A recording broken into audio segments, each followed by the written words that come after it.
Nagpatong ang katahimikan. Andres Bonifacio Shring, tahimik na saksi lang.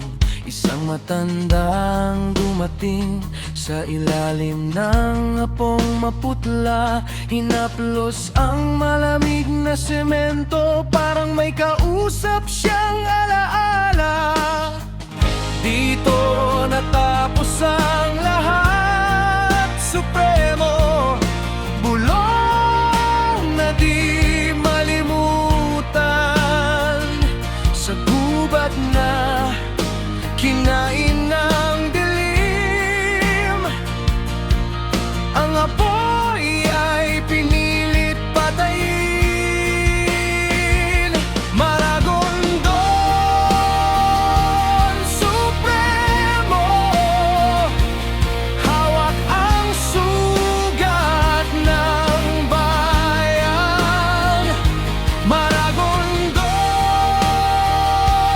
Supremo, ang tapang mo'y di nawala.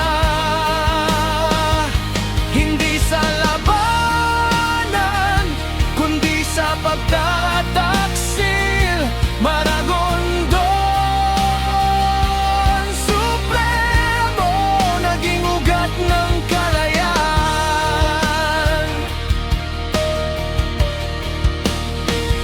Para sa turista, larawan lang. Para sa kanya, dugo at panata.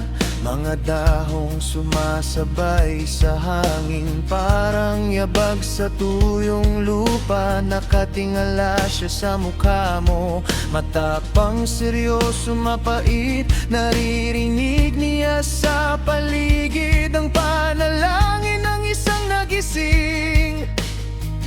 Dito natapos ang lahat, supremo.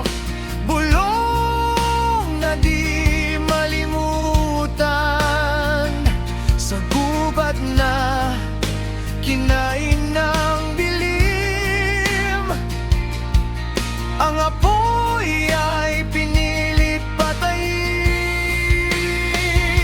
Maragondon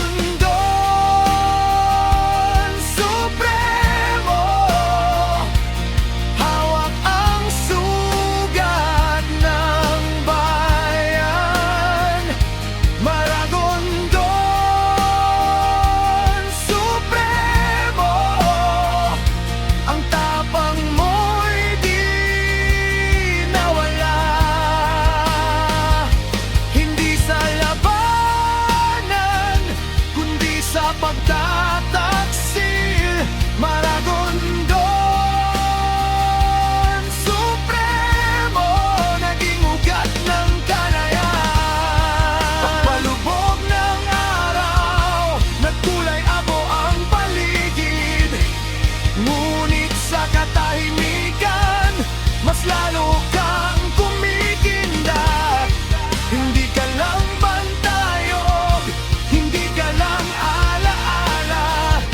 Ikaw ang paninindigan na hindi kayang burahin.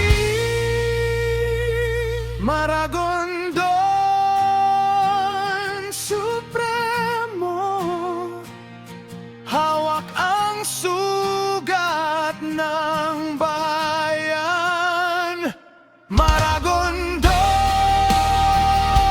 Supremo, ang tapang mo'y di nawala.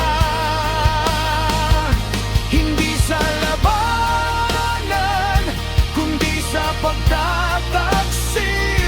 Maragondon Supremo, naging ugat ng kalayaan. Habang siya'y papalayo, naiwan ang bantayog, matatag at mapagbantay.